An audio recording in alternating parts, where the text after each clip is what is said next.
Hi, ladies and gentlemen. This is Boris Wolf 34. Signing on today.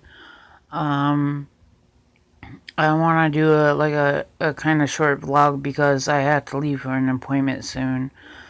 Um, I want to talk to you guys about something that's been bugging me for the last couple years.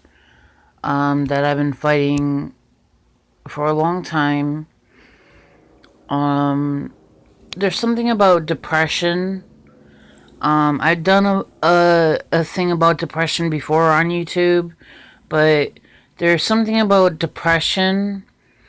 When you have it, it makes you think about a lot of different things, a lot of different thoughts in your head, like, oh, I'm not this, oh, I'm not that, oh, I'm ugly, oh, I'm pathetic, oh, I'm weak, I don't deserve to live. I like suicidal thoughts, a lot of bad things about yourself, and you shouldn't think that way. I do have a song on my playlist. I believe it's done by another YouTuber, and you can probably find it. It's an artwork done by her, and it's in a song. I think it's called her Final Words or something like that. But it's drawn and it's a song, and when I found it and listened to it, it kind of hit home because I used to cut. I used to starve myself. I used to make myself throw up to make myself skinny again. And when that happened, it was me and a friend that was doing it. And I'm not going to give out that friend's name because I don't want her to feel like it was her fault. Because when I was doing it, it got to a point where it started happening automatically where I was just throwing up constantly, and it became a problem later on in my years where it was constantly happening automatically without me doing it myself. Um, and I got very sick, and for 3 months I was in like almost like in a coma, almost accommodated state, and I couldn't move. I couldn't lift my arms. I was basically dead to the world. I couldn't speak. I couldn't cry. I couldn't open my eyes. I was very pale. Even the freckles on my face weren't showing. But I had a note next to me saying, "Do not call 911.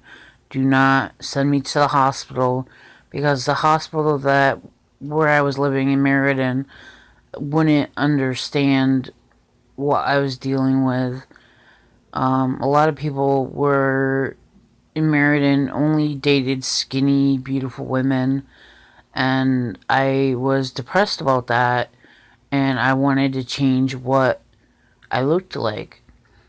And for me to do that, I had to be skinny and beautiful and all this stuff, and I got so depressed that I was making myself throw up. I became bulimic, and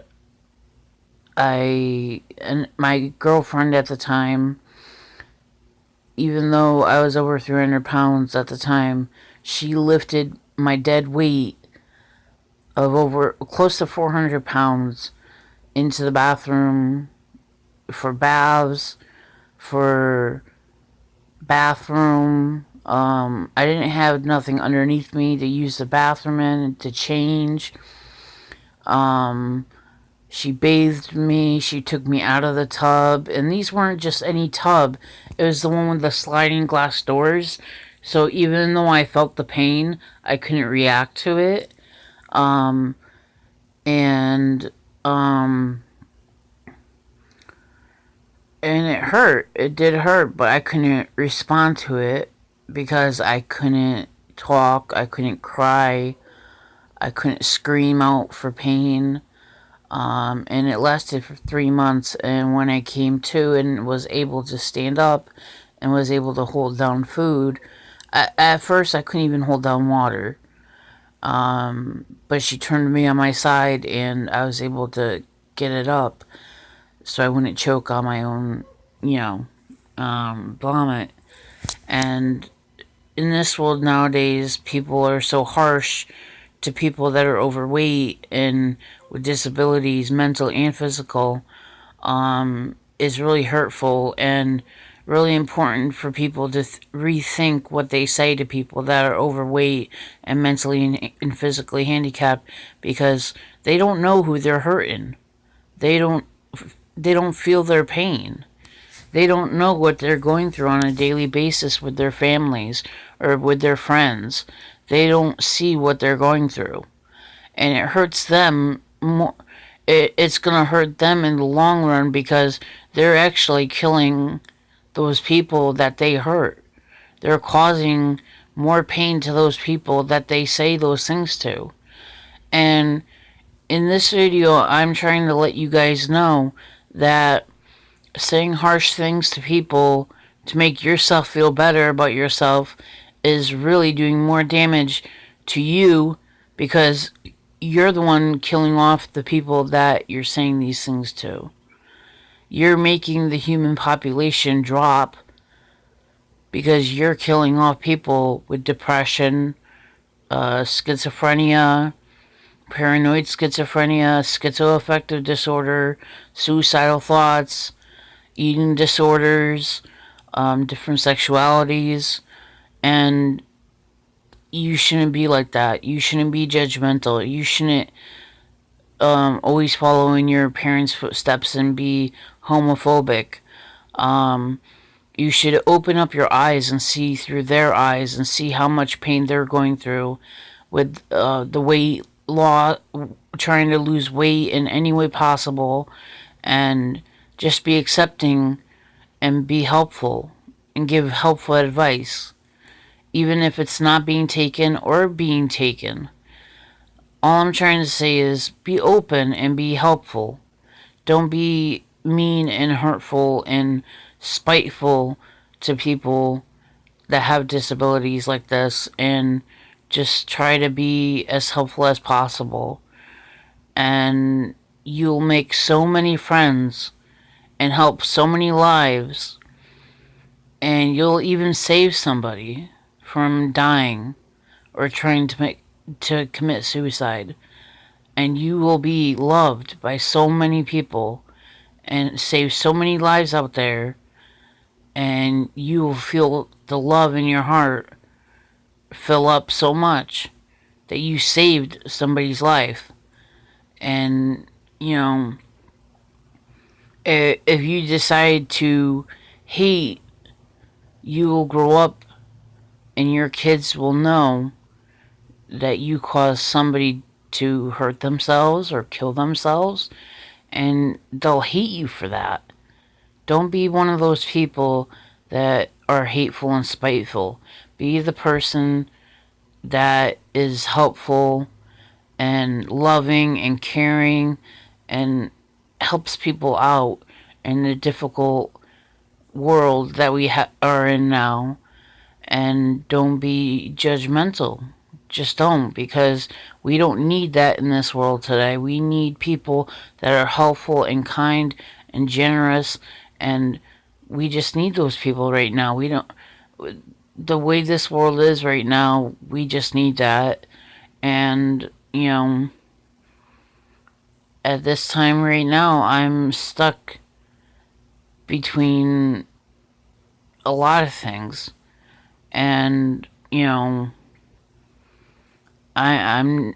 depressed. I have anxiety, and it bothers me a lot. I have a lot of disabilities. I'm not bragging. I'm not trying to get recognition for anything, but I've grown up with these things, and it bothers me when people think it's okay to pick on people with disabilities and pick on people with autism. My nephew has autism, but he doesn't let that slow him down. He plays with normal kids. He gets along with normal kids. He goes to a special school, but yet he learns. He learns to be like a normal kid. but yet it slows him down because of his autism and other illnesses. But he still acts like a normal child in some way or another, and I love him for that. I love his personality. I love the way he acts sometimes, but he is learning still to this day to be himself and to not be hateful or spiteful, and he's still in that struggle. And he sees people swearing and cussing and he thinks it's okay, but it's not. And I'm trying to teach him that along with his mother and his father's help. And so, leaving it at that, I just want you guys to know that this world needs caring and loving people on Facebook, on all social medias. Even the news has problems with showing the truth or showing happiness, because a lot of people are dying in this world, in Africa, in Asia, in Japan, in China, all over the world, because people can't stop picking on people. And we just need to open up to people and be more accepting to their ways. And not like the suicide bombers or anything like that. No, that's unacceptable. And I don't agree with that at all. It's just killing off our population. And I don't agree with that. And I will never agree with that. And, I just want people to be more nicer to people on all social medias. And I will stand up for people that need the help. And I just think people that pick on people are petty themselves because they're mad at themselves and mad at the world. So they'll pick on anybody that they can. But I gotta go. I have an appointment to go to soon. So I'll talk to you guys later. Okay? It's a lot to think about anyways. So talk to you guys later. This is Boris the Wolf 34 signing out. Bye guys. And talk to you later.